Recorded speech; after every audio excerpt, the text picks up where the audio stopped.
Welcome to Social Music Talk, a show that explores the past, present, and future of music.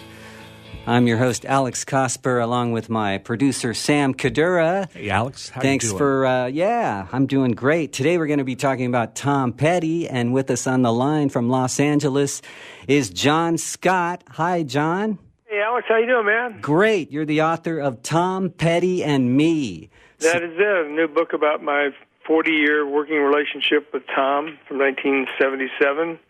And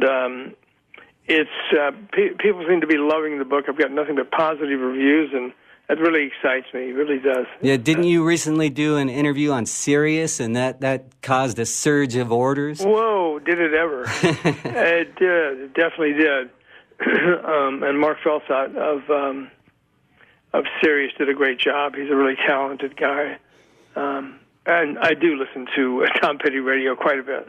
All right. Well, let's talk about Tom, and let's talk about your book, and let's talk about you. But I also want to talk about the record industry, how it's structured, so that some of our listeners know nothing about the music industry, so they need to understand that a label is this big thing that the artist is signed to, and then there's a distributor who's even bigger than that sometimes, I guess. Mm-hmm. And so let's talk about that with the understanding that the audience, not all the audience might not understand the structure of the music biz, but it'll become clear as we have our conversation. Starting with your history, now you were on the radio before you joined MCA Records in the 70s, and tell us about that background, how you went from being on the radio at FM 100 in Memphis, which was a legendary rock station at the time in the 60s. Tell us how you went from that to working in the music biz. Well, we had a great station, FM 100 in Memphis, and we were allowed to play anything that we wanted to play. And the other great thing about the station was that we had 400,000 watts of power. And wow, when we were first hired, the station was grandfathered in, I think in 1947, to get an additional 300,000 watts, because all you can have now is 100,000. Yeah. And we really didn't, the jocks who were hired really didn't understand what 400,000 watts meant until we started getting calls from Georgia and Alabama and Arkansas. And we're going, how are you hearing us? And they're going, you're coming in loud and clear. But, so I think the fact that we were able to play what we wanted to play caused a lot of record promotion people to come to Memphis, because we were breaking bands. And when I say breaking bands, we strived to play something new that was good as fast as we could before anybody else. That was our goal. And our goal was to play a record and then get a phone call from the record store going, who are you playing? Because people are calling. Were you considered a free-form station? Yeah, I think at the beginning we were kind of a rebel top 40 station, and then we switched to a progressive type format, which let most everybody play what they wanted to play. Right. And we played ZZ Top way on early on, David Bowie way on early on. As a matter of fact, I did an hour interview with David Bowie. I think it was the first or second interview he'd ever done in America in 1972, right before Ziggy Stardust came out. And part of it exists on YouTube, David Bowie 1972. But there's an hour tape out there somewhere. We're trying to find it. But anyway, yeah. So promotion guys started coming by, and they were really cool guys. 9 out of 10 of them were just great guys. And I kind of thought, well, these guys are making more money than I am. In radio, like Tom's new song said, I would have done it for free. You kind of know what I'm talking about. They were making more money than we were, and they had an expense account. And to me, when I started thinking about it, a guy started saying, hey, would you be interested in coming to work for a record company? And I thought, well, it's kind of the same thing as being a DJ. I turn my listeners on to new music, and as a promotion man, you turn on radio stations to new music. So in my mind, I kind of thought it was the same thing. So when I was offered a job by MCA Records in 1974, something like that, 75. As a local promotion man, I took it. And I hated leaving radio. I really did. Excuse me, but being a promotion man all of a sudden was just the greatest thing in the world. So you moved to L.A., right? Well, no, I moved from Memphis to Atlanta in about 3 months. Okay. I'd been doing really good, and they had an opening down there, and they moved me to Atlanta to do regional promotion. And that's where I came in contact with Leonard Skinner, and from the very beginning, and hung with them, which is kind of a crazy, wild story in itself. But then from Atlanta, I got moved to Los Angeles as head of album promotion shortly thereafter. And I'm a kid from Memphis, Tennessee. I think I've been to Los Angeles one time before, and it's a frightening experience. It's a lot bigger. When you start to land, you see these miles and miles and miles of homes and land and golf courses, but right. The great thing is I got to work at Universal City, where they had all the the movie studios and TV studios, lots. And you would go to lunch, you'd see Doris Day or Rock Hudson or whoever was shooting on the lot that day. So I was like a kid in a candy store, and I was promoting bands. I remember, the DJ, I played The Who, and they were one of my favorite bands. Right. And the next thing I know, I'm in MCA Records in Los Angeles, and The Who were on that label. And one of my jobs was to go out with bands for 2 weeks to make sure that all the DJs came to the shows.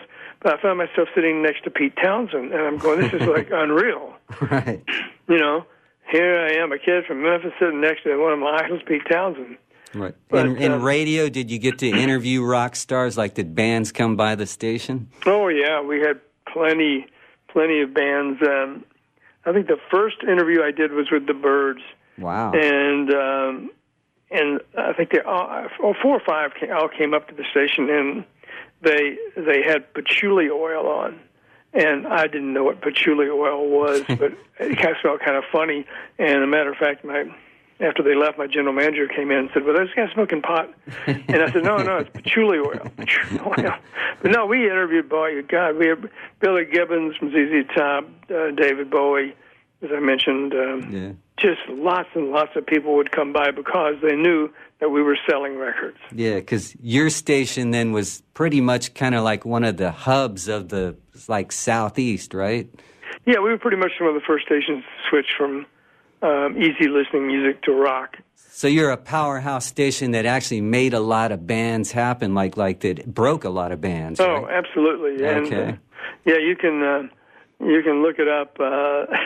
We were really, that was one of our main goals back then, is to break a record, to break a band, to start someone's career off. But we only played, music that we loved. We would never play a song that we didn't like. Right. Because our audience would just know it right away. Right. That was a crap song. And right. So that was our goal back then. And it was just so much fun. Because you got to know your listeners. They call you every night on the request line, and they became your family. Right. So by the time you got to L.A. and you're sitting with Pete Townsend at shows and stuff, or being there right there with MCA Records, tell us about that story with John Cougar Mellencamp, how you actually were involved with his early records. Yeah, well, I'd been there a couple of years. I was doing good. Like I said, I gave Leonard Skinner a gold record for one of their first albums, and hanging out with Elton John, going on a tour with him on this private plane, The Who. And then they played a record. They gave me a record by a kid named Johnny Cougar, and I actually liked about 3 or 4 songs on the album. And I think I was in a meeting, and the president of the label said, "Who is this kid, Johnny Cougar? Anybody know anything about him?" And I raised my hand. I said, "I like 3 or 4 songs." And he said, "Which songs do you like?" And I told him one of the songs. And he put the needle down and played 30 seconds of it and kind of took it off the turntable and tossed it. And said, "Who would play a song by a kid named Johnny Cougar? That's the stupidest name I've ever heard." And the A&R guy, artist and repertoire guy who signed him, said he signed him because of a couple of demos and because he was managed by Tony DeFries. And that minute, Tony DeFries' name popped in my ear because Tony DeFries managed David Bowie. And David Bowie had just fired him at that point. But from being from radio in Memphis, I knew who Tony DeFries was. So I knew this guy, he's no dummy. He's probably onto something. And so they invited me to... the record company hated Johnny. They hated his music, his name. And the A&R guy after the meeting said, "Hey, do you want to go see this guy? Nobody's ever seen him." And they flew me to Seymour, Indiana to see him. And I really wasn't expecting anything. And I got to this little National Guard armory where there's like 200 people in Seymour, Indiana. And like I said, I wasn't expecting anything. And he came out and just blew me away. And I called Los Angeles going, "Hey, this kid's a superstar." And they're going, "What are you smoking?" Seriously, we'll talk when you get back home on Monday. And so I came back and told them the story about this kid. And they were kind of like skeptical, like I might have been just way too high or something. And but I just kept working Johnny Cougar. I made it kind of a mission to go after his career because I believed in him. Right. Well, just one quick question, because we have a show that comes on right after this called The Wide World of Weed. It's all about cannabis, and this show is starting to tie in with it. I'm just curious, was it kind of mandatory for people in the music biz to smoke weed back in the 70s? Oh yeah, sure. That was kind of when you smoke weed, it doesn't necessarily mean you hear a song and you go, "God, that's great." It doesn't necessarily mean that weed said, pot said, "Hey, that song's great." Right. Right. Sometimes it's just great. Yeah. It has nothing to do with Cheech and anything. Yeah, Cheech and Chong is a whole different thing. Yeah, exactly. And I think it just kind of helped enlighten your ears, if you know what I mean. Yeah. I know exactly what you mean. But anyway, so I hired a cougar. I did crazy things. I hired a cougar and went around different radio stations in L.A. and into Tower Records. And they had a photographer. We made all the trade magazines. And I thought I was onto something, and they fired me. They just told me to stop working Johnny Cougar, and I wouldn't do it. And they fired me. Was it because of the way you promoted it, like your stunts? Well, it made the trade magazines, the pictures did, but not many stations were playing it. Okay. And I had just gotten one of the biggest stations in WMMS in Cleveland to play it, and that's when they fired me because I just wouldn't stop, and they told me to stop because they're going to drop him. Wow. And so it was at the time worst thing in my life happened because I'd moved out here a few years from Memphis and didn't know what to do, and out of the blue I get a call from a guy at ABC Records. And I wasn't out of the blue. It was about 30 months I was out of work, 3 months I was out of work. Mm-hmm. And he called and asked me to do the same position, head of album promotion for ABC, and I jumped on that job because I loved the guy who was my boss, Charlie Miner, head of promotion. And I went there on Monday, and they had a great office, great turntable, but Charlie came in and said, "You've got to swear, John, raise your right hand, you will not pull another Johnny Cougar stunt at this record label." And I said, "Oh, yeah, I'm not going to do that." And literally 3 days after that, I was going to lunch and opened my closet, and an album fell down. It was in a white jacket. And on the vinyl, it didn't have any name of any song. And something told me just to sit down and play this record. So I sat down, I put it on, I heard Rockin' Around With You, and I heard Breakdown, and I started getting chill bumps going, oh, my God. And then American Girl finished up side 2. And I literally was in a trance because I said, good God, who are these guys? And I ran to my boss and I said, who are these guys? And he put the record on. Oh, that's that punk band, Tom Petty and the whatevers, the Heartbreakers. And I said, punk band? What are you talking about? He said, John, the record's been out for 8 months and it hasn't done a thing. We put Breakdown out as a single. It did nothing. And the reason it did nothing, I believe, was because of the cover of the album. that hurt Tom looking like had black leather jacket on and needles. Looked a little bullets around his neck. Yeah, too biker, too tough. Something. And they were buying ads in Teen Magazine and New Wave magazine to promote him. So anyway, that's interesting that you say that. Just real quickly, I was in high school at the time when Breakdown came out. When I heard it, it was in '78. I didn't hear it earlier than that. I heard it as a top 40 hit. And I thought, to me, it sounded like new wave music or punk music. But at the time, I didn't know much about punk. I just lumped it in with that. Was Tom Petty and the Heartbreakers marketed as punk or new wave? Yeah, they were. And yes, they were. And but at the same time, it caused a lot of stations not to even listen to the record, to cover the album. Right, because it was too much of a new sound. Well, radio stations, FM stations weren't playing punk records per se back then. Right. It was more, Linda Ronstadt and Jackson Brown. And the Ramones were lucky if they got lots of airplay somewhere. Yeah, it just started coming in a little bit. And so Tom's record had been out for 1 year, and nothing had happened, except they would go to England. They started making noise over there.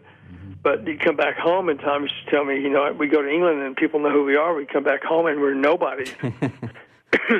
But anyway, so I begged for 6 weeks to just try and get it played, and my boss was hesitant to do that.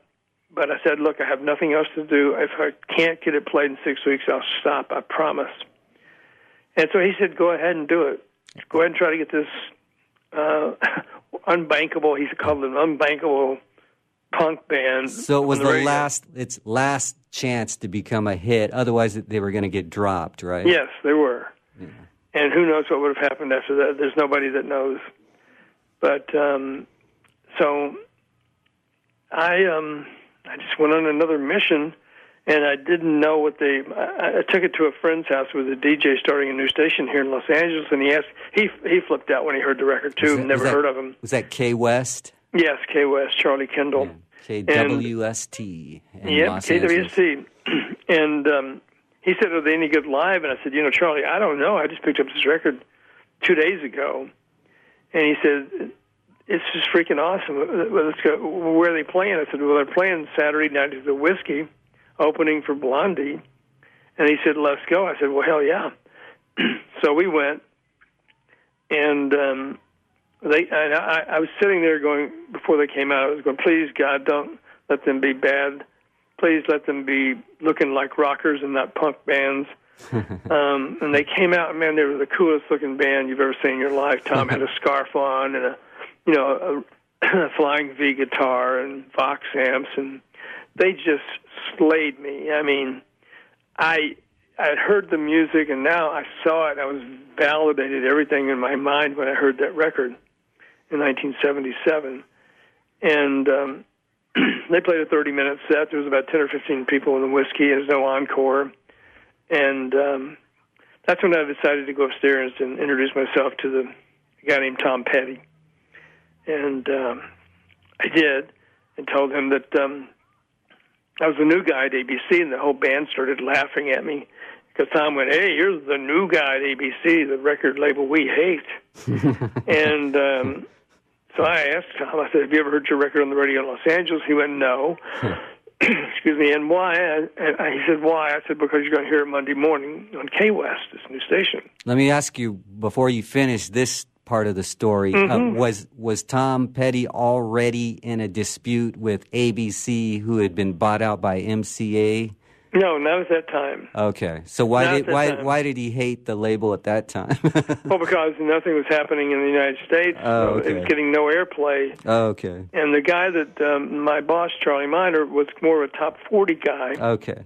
And I remember him telling the promotion guys, don't work Tom Petty's song, work Billy Davis and Marilyn McCoo. Mm-hmm. And so Tom just kind of got lost in the shuffle, and that's why. Right. he was so upset with the label. Okay, I get it. Now, wasn't he also? We got to get back to that story, but wasn't he on Shelter Records, the same label as Dwight Twilley Band? He was. He was definitely on Shelter Records. But Shelter was bought out by ABC, right? Correct. Okay. Correct. And well, the Shelter was on MCA Records in the beginning. Oh, right. When they had a song called Depot Street.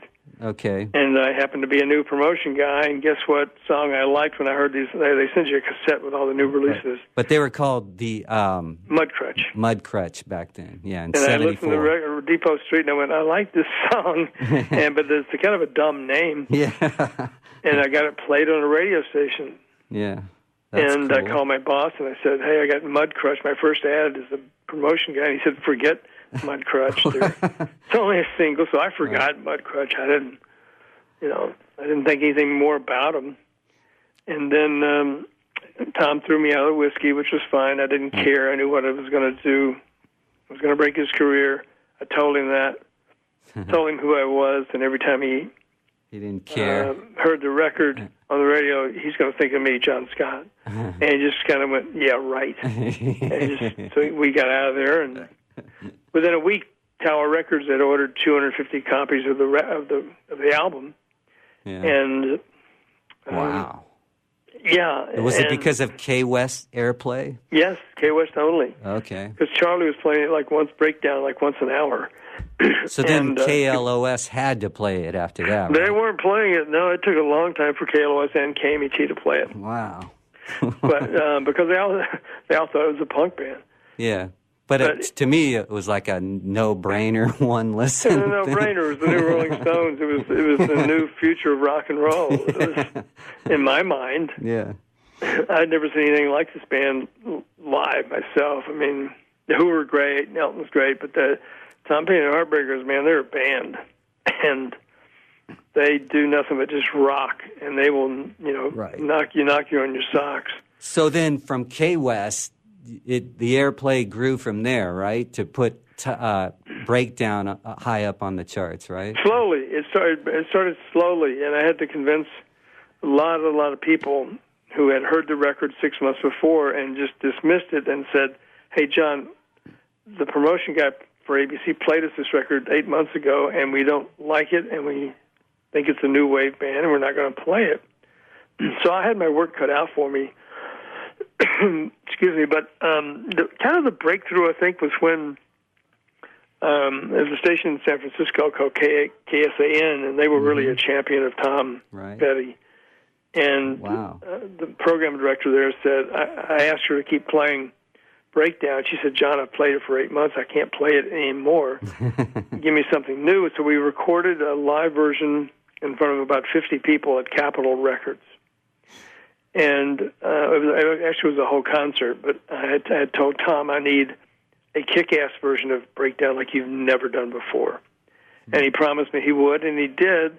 And I sent that copy on a reel-to-reel tape to every radio station, FM station in America.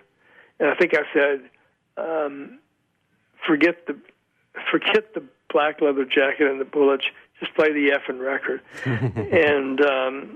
And I think that's what caused stations to start going, oh, my God, this is a good band. And so gradually it started going, and they re-released Breakdown and went to number 40 on the charts. Mm-hmm.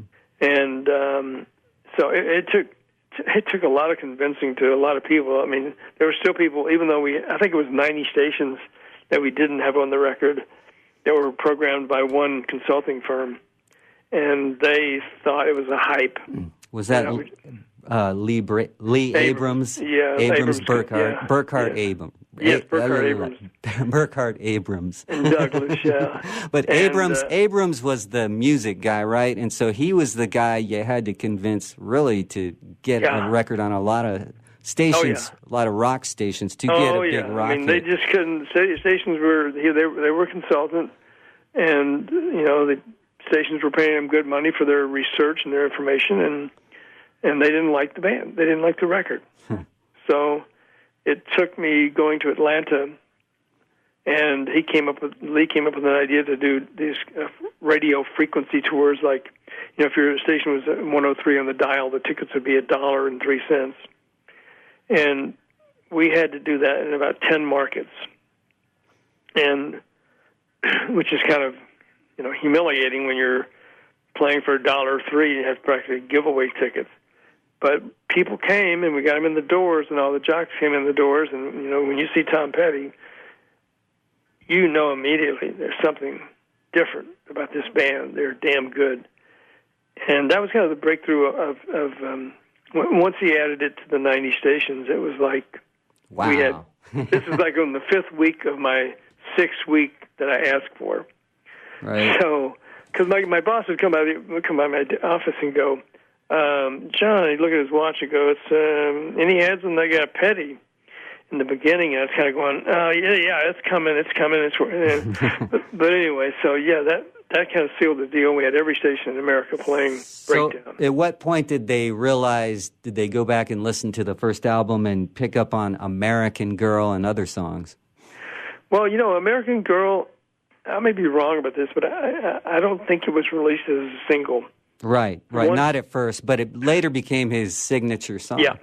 Well, so the plan was and once Breakdown made it to number 40 on the charts, to release American Girl as a single. And then Tom invited me to his house, and he played Listen to Her Heart. Mm-hmm. And I went back to the ABC and said, you won't believe what this guy's got, the demo that he's got. And they heard that song and said, forget American Girl. We got to re-sign this band now, and we got to put this next album out. Okay. So Listen to Her Heart, even though it was supposed to be the first single, they wouldn't. The record company balked at that because it had the word cocaine in there. Okay. So they went with I Need to Know, right? No, it was you think you're going to take her away with your money and your cocaine, and they wanted him to change it to champagne. Okay. And he wouldn't do it. So we put out. What song? I thought I Need to Know was the next single. It might have been. It could have been the first single. And then Listen to Her Heart was a single, wasn't it? Yeah. And because the first song had done so well, he just said, I'm not putting it out any other form except the way it is.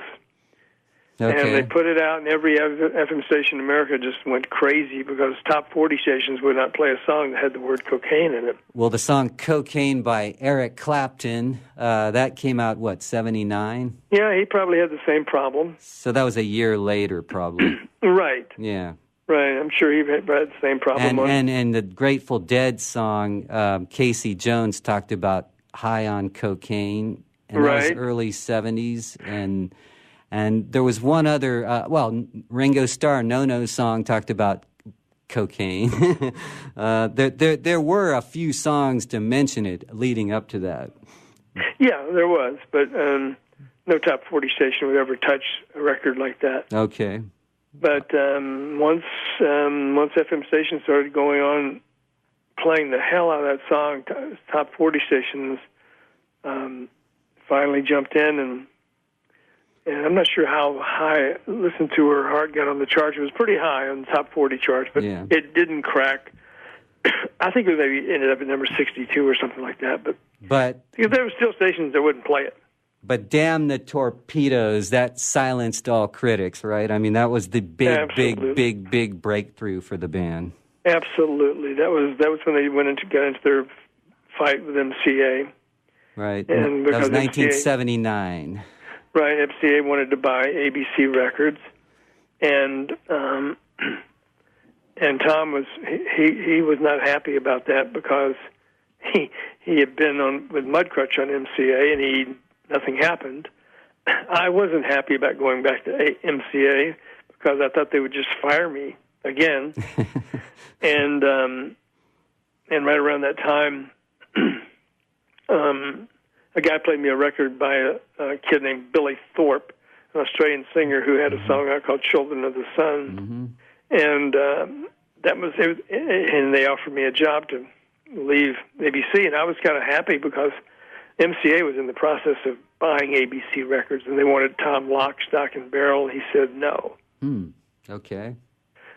Because he had signed a really bad deal with Shelter, and MCA wanted to take advantage of that. Okay. And he just said, I'm not going. I'm not coming over there. And I think he filed bankruptcy at that time. All right. That got him out of all the problems of owing the label money. Right? Yes, exactly. Yeah. And so they went out on the road and toured for, a couple of years while this lawsuit was going on. And on the side, going into studios and cutting songs that they had written. But they were hiding them from them. MCA had detectives out trying to find any songs that Tom was recording, and they had to hide the tapes at night. But they finally got it worked out. And this kid named Danny Bramson, excuse me, was a friend of Cameron Crowe, the Fast Times at Ridgemont High, and Jerry Maguire, producer. And he was friends with a kid named Danny Bramson, who was really a shining star at MCA. Mm-hmm. He booked bands for the amphitheater, and he became known as kind of the golden boy. And Cameron said, "You ought to start your own label." And he said, "That's what I been wanting to do." So he started this label called Backstreet. Mm-hmm. And Cameron introduced Tom to Danny and his management. And Danny said, "I'll get you out of this." And I think he got him a $3 million deal. And one of the things was that I had to be the promotion guy for Backstreet. Okay. So, in other words, he by then you had established a pretty good relationship with Tom, and he credited you even by that point for saving his career. Yes, he did. He did. He really did. And it was on just about every album cover or in her jacket or whatever. But he would always credit me. And so so I went to Backstreet Records as the head of promotion. And the funny thing about it was like sweet revenge, because I was nervous at first because I just said, well, they're just going to tell me to shut up because I'd been fired. And Tom said, "Hey, look, you're going to be the boss, so you tell them what you want." And so I did. I told them I wanted blue vinyl, red vinyl, postcards, you name it. And they had nothing. They couldn't do anything about it. They had to do it. So it was kind of like sweet revenge for me. But yeah, and then Damn the Torpedoes was the breakthrough album. Now, how much of that success would you attribute to the producer, Jimmy Iovine? Well, Jimmy Iovine was he was a young kid who had just done Bruce Springsteen and Patti Smith, and he actually, I think when Tom hired him, he thought he was going to be the engineer. And Jimmy came to his house and said, "Hi, I'm Jimmy Iovine, and this is my engineer, Shelley Yakis." And Tom says, "No, I thought you were the engineer." And he said, "No, I'm the producer." And so they hit it off, and I think Jimmy really brought the best out of Tom. But Tom had been writing songs for years because they were in this dispute. And I think Jimmy really helped shape his sound to be more professional or more... Yeah, Jimmy stayed the producer for several albums. Yes, he did. And he's a funny guy. Jimmy's really a funny guy from New York. I think he's from Brooklyn or something, but really funny guy. And I'm not sure why they separated. I can't remember. The album that had a different producer for the first time, I guess, Mike Campbell, the lead guitarist, became a co-producer with Tom Petty, starting with Let Me Up in 1987. Yes. Okay, prior to that, Jimmy Iovine had been the producer through Southern Accents. Yes, that's correct. And I don't know exactly what happened, why they changed, but I think Dave Stewart, Tom got to know Dave Stewart of the Eurythmics, and they became friends, and I think Dave was also a co-producer on those albums as well. Now, how long did you stay with MCA? Well, or I'm sorry, ABC after MCA, Backstreet, then well, MCA. Backstreet, I stayed. Well, when Damn the Torpedoes came out, FM stations were playing 5 and 6 songs off this album. Yeah. It was so good. Don't Do Me Like That was the big hit, Yeah, and Refugee. Right. And at that point, when I think Damn the Torpedoes went to number 2 and stayed there for a long time, and the only reason they couldn't break through is because Pink Floyd had the album out the wall. Right. But there had been an independent promotion company that had kind of been watching what I was doing, and they offered me a job, paying me a lot more money than I was making at Backstreet. And even though I didn't want to leave Tom, he knew we were solid friends, and anything that he encouraged me actually to take this job, and because he knew that I would be there for him at any point, any time. And at some point, Backstreet kind of segued into MCA. I don't know exactly how or when, but so I took the job as an independent promotion man for a company here in Los Angeles. Mm-hmm. And I did that for 5 years, and I really only worked records that I liked, and MCA, I was fortunate enough that MCA, Tom and them kind of said, hey, look, you're hiring this guy as a promotion man to be a consultant. And so I stayed with Tom the whole time, as it turns out. Did you stay with Tom even after he left MCA to go to Warner Brothers? Yeah, I did. And I was still an independent promotion guy. I had my own company, and I was still with Tom. So '94 Wildflowers, that was the first Warner release. I believe so. Well, the Traveling Wilburys, I think, were on. Well, yeah, you're right. That counts as Warner. And wasn't it George Harrison who got Tom Petty the signing at Warner that helped him? Yes, they got him with absolutely. Mo Austin. Absolutely, that's true. Okay. And the Wilburys were fantastic. Oh yeah, I mean that to me, Handle with Care, to me that was like the best song of that year. Oh yeah, no, totally. And unfortunately, Roy Orbison died, and they felt like they couldn't continue because they felt he was one of the greatest singers in the world, and nobody could replace him. Right. So Traveling Wilburys did 2 albums, and that was it, I believe. Mm-hmm. And then there was Volume 1 and Volume 3. Correct. I never knew why there was no 2. I think they did that just to mess with people's heads. Yeah, exactly. So, but then there was, let me tell you a Tom Petty story. I saw the band 5 times, and for me that's a lot of times to see a band. Mm-hmm. And Sacramento is where I grew up, and also the Bay Area, I went to a lot of shows. So I actually came down to L.A. in the early 90s to visit a music biz friend who got me into the Troubadour one night to see Roger McGuinn. Mm.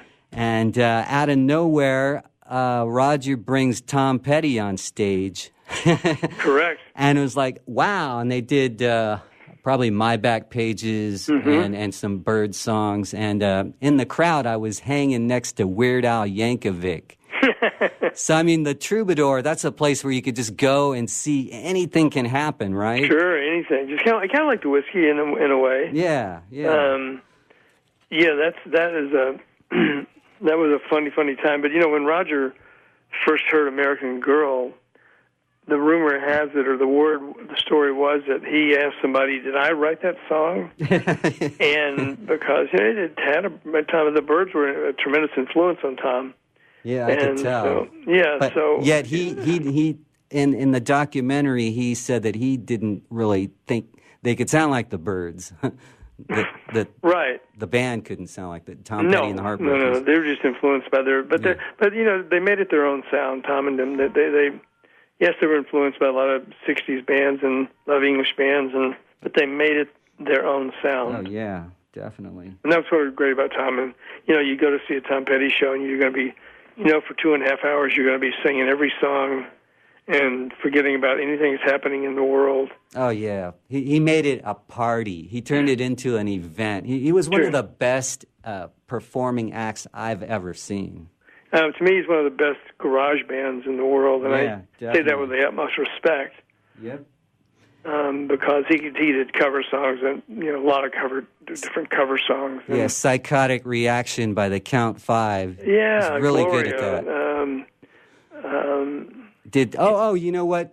When he got together with Jeff Lynne and Prince and just a bunch of people and did "While My Guitar Gently Weeps." Correct. That was awesome. Yeah, it was absolutely awesome. That was one of the greatest performances I've seen. Ever. Yeah, pretty much so. I mean, they were all at the top of their game.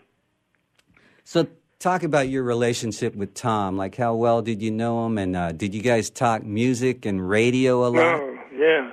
I mean, I would bring a stack of new records over to his house, and we would just sit and listen to new records.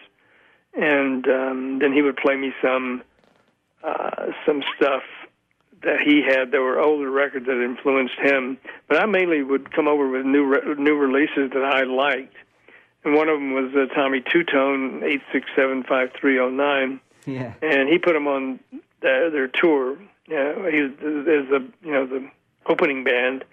And then I played him Pretty Little Thing, Let Me Light Your Candle, because Mama, I'm sure hard to handle. That was Black Crowes? Yeah, Black Crowes. Or covering Otis Redding. Yeah, exactly. Yeah. And he heard that song, and he put them on the tour. But, yeah, we used to listen to a lot of music and just sit around and talk and smoke and just... Party. Yeah, it really wasn't... Yeah, it wasn't a drinking party or a drug party. It was just, having fun listening to new music. Yeah. That's well, we know how much Tom loved pot. Like some of the songs, This Is How It Feels. You Don't Know How It Feels. That talks about rolling another joint. Is Mary Jane's Last Dance about pot? No, I don't think it was. I think it was a character he made up. I mean, everybody can construe that, of course, but I think it was about a character in Indiana that was named Mary Jane. I mean, maybe he thought, well, this could be pretty funny and to call her Mary Jane. Yeah, double. People will think that, but right. It's really just a character he made up, a girl that he made up, a name that he made up. Okay. But and that was the last record that MCA ever released. That was on the Greatest Hits album in 1993. Yeah, that was a song that I think he owed him one song, and that's the song he recorded to put on there, and turned out to be a gigantic hit for him. Yeah, and then of course Wildflowers came out, and that was huge for Warner. And then after that, his career waned in terms of record sales. But at the same time, the record industry kind of fell apart because of Napster in '99. So sales fell apart for everybody. Mm-hmm. Absolutely, that happened, but MCA didn't embrace that. MCA was definitely the time period when he had the most success. Yeah, I would probably say so, especially with, Damn the Torpedoes, yeah. Yeah, and Southern accents. Southern accents, and... So you guys were hanging together all the time? All the time. So how about radio? Did he talk about radio much? Did he care about it? Oh, yeah, he loved talking about radio stations. I got him involved with, on the road, I really kind of taught him how to go to do an interview because I was a DJ, as we talked about. And I kind of mentored him on what to do in a radio station. And sometimes he wouldn't listen, but he was fascinated by radio, especially as a kid like me. I was fascinated by radio, and we actually during the Wilbury career, both Tom and I had fax machines, and we really didn't know anybody else who had them. So we started faxing each other, and the faxes are in the book. They're funny faxes. But I had him fax every radio station in America, FM station, and just say, Traveling Wilburys salute WBC in Boston. And then radio stations would call me and go, is that really Tom Petty faxing us? And I said, yeah. And they said, well, can we fax him back? His number's on the fax. I said, sure, he'd love it. So he was all into, he would fax me and want to know what happened in the trades this week and That was like the social media back then. Yeah, exactly. And I would send him over all the trade magazines, and he really got into being friends with people at the trade magazines. You know what? And he became a really. I mean, I think he was probably the only Wilbury who did this, but he really wanted to know why didn't they release this song? Why didn't they release Handle with Care? Or why are they giving up on Handle with Care?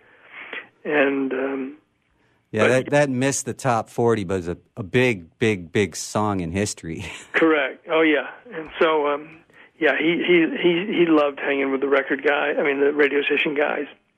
Well, you know, speaking of radio, and by the way, this is producer Sam. Just want to jump in real quick. And have you guys talked about his time on Sirius XM doing his Deep Cuts show? Because that was the best show on Sirius XM. Tom Petty's talk about Tom Petty's show on Sirius Deep XM. Cut show, the best show, period. Buried Treasure, yeah, that was his. Well, Deep Cuts, or Buried Treasure. What was it called? Buried Treasure. Okay, cool. And it was all songs about Tom's really that he liked from his past, or artists that influenced him. And the great thing about Buried Treasure is he was funny. He would say anything in the world. It was just kind of off the cuff, and you had to laugh at what he said because it was funny. And that's just the way he was. He was a super funny guy when you got to know him. And then when he got his own station, it became Tom Petty. He became the last DJ. He became the last DJ pretty much. Let's talk about that. I know that was on Warner, but when he came out with The Last DJ and also the album, the song with the song Joe about the CEO, mm-hmm. What did the music industry think of those songs, which portrayed, the music industry and radio industry as not really being on the side of the people?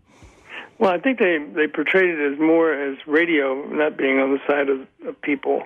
Because like with The Last DJ, radio stations were tightening their playlists, probably because of the consultants still there, right? And they were really tightening their playlists. And it was hard to get a record played on the radio at one point, during this period.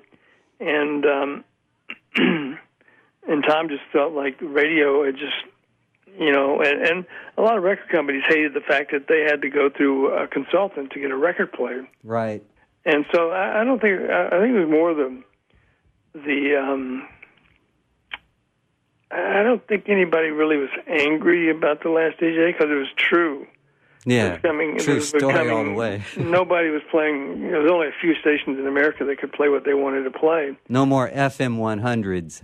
No. And or K-Sans or KMETs. Well, there was still a few of those. KMET, they always they never let a consultant. They never hired a consultant that I know of. Right. And Tom Jim Ladd, of course, ended up worked for KMET, and he is said to be the influence of The Last DJ. Okay, Jim Ladd. Yes. Okay.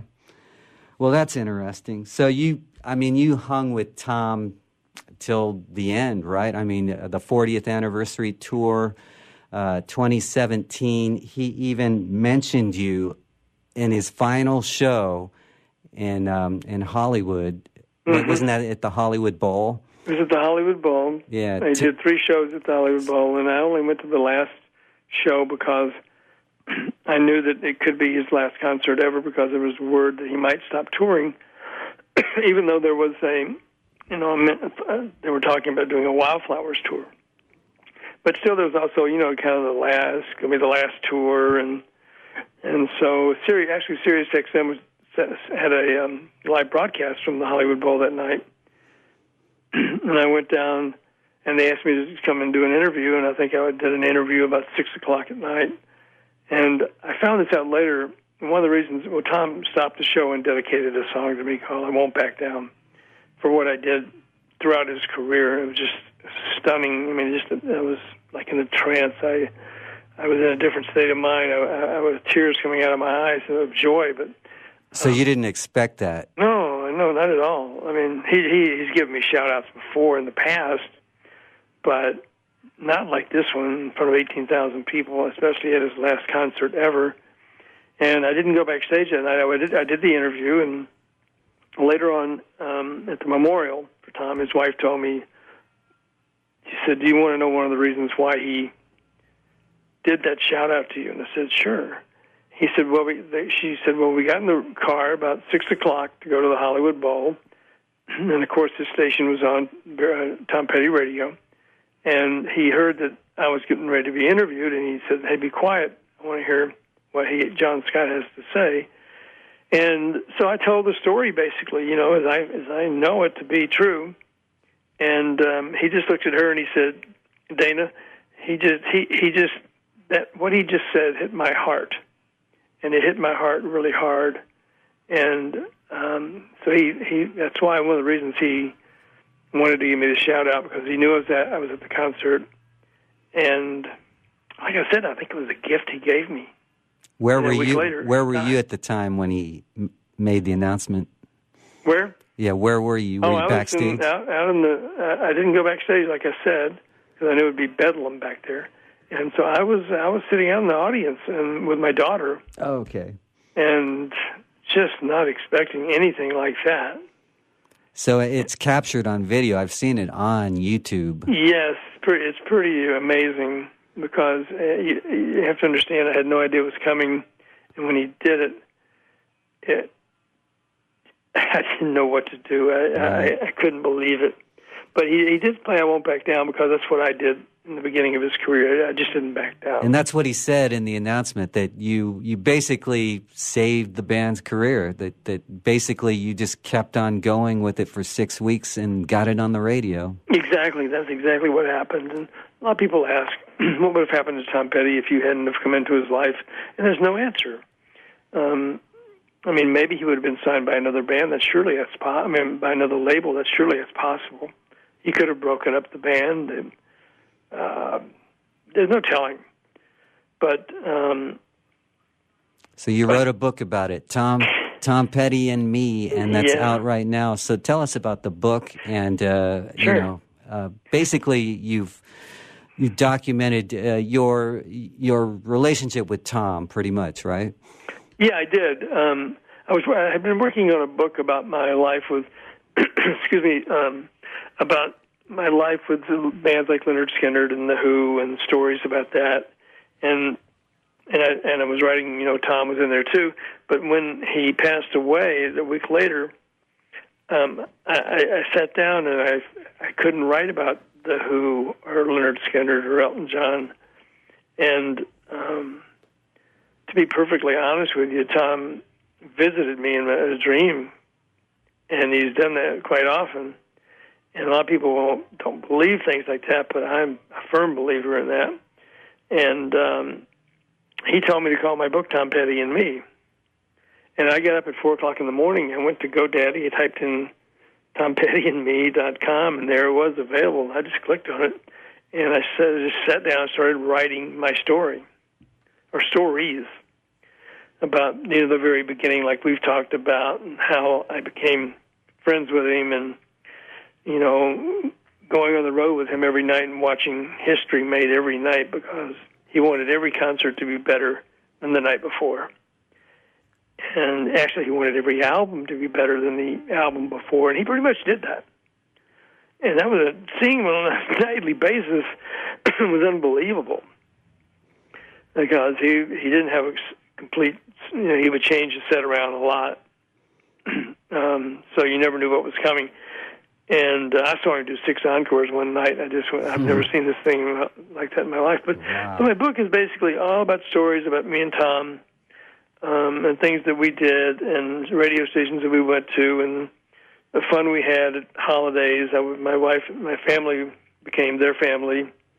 And it's about hanging with Tom and his family at holidays.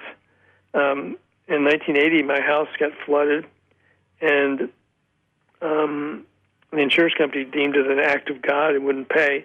So they gave us army cots, and I think in 2 days he heard and said, "Hey, John, you're not sleeping on an army cot. You're coming to my house." Wow. And so we did for 30 days while we were rebuilding our house. And the same thing happened again. And I moved to Hawaii at one time, and a hurricane hit in 1992 and knocked out power for 8 weeks. And he heard in the first 3 days that we were going to be without power for 8 weeks, and he sent me a generator via FedEx. Wow. And that's just the kind of guy he was. Yeah. You know, if you were a friend of his, or he liked you, or even if he didn't like you, I mean, he did things like that, and it just showed that he never forgot. And just like the Hollywood Bowl thing, he never forgot. Tom Petty and Me, the book written by Jon Scott. We're wrapping it up. Anything else you'd like to say, John? Sure. If you, it's available on Amazon and Amazon Kindle, but if you go to tompettyandme.com, I'll personalize every book. There's a box in there where you can put what you want me to say. Awesome. And then I sign every book. And I really think that's one of the reasons it's doing so well, because fans are opening it up and saying, this is to Donna and Tom Petty forever, whatever. And so I've really enjoyed doing that. That's because hearing what people want me to say about Tom just blew my mind. There's so many people who, they're just, Tom Petty fans are like no other fans in the world. And there will never be another Tom Petty in the Heartbreakers in my life. I agree. Tom Petty and the Heartbreakers, they mean a lot to a lot of us. And Tom Petty, one of the great social commentary rock and roll songwriters of all time. No kidding. Jon Scott, thank you for joining us today. Hey, thank you, Alex, so much. I really appreciate it. And it's been fun and helped me relive the past. I'm actually going to see that. Today is actually Howie Epstein, the day he died. Wow. The bass player for Tom for so many years. And I'm going to see a tribute band tonight called Petty and the Heartshakers. All right. And the guy that's the lead singer looks exactly like Tom. He could be his brother. And the band is that good. I did it the first time I saw him. Went to the dressing room. I did a double take. I looked at this guy and went, holy crap. This guy looks like Tom Petty. And he sings like Tom Petty, too. But anyway, so yeah, it's been a lot of fun talking to you. And definitely. We could talk again some other time about another Music Biz topic. It was great meeting you at the Music Biz reunion about 3 or 4 years ago in Calabasas. Yeah, we're going to do another one on May 13th. Oh, great. All right. Well, okay, thanks a lot, John. Thanks for calling in, and we will talk with you again in the future on Social Music Talk. Coming up next, The Wide World of Weed on WSRadio.com.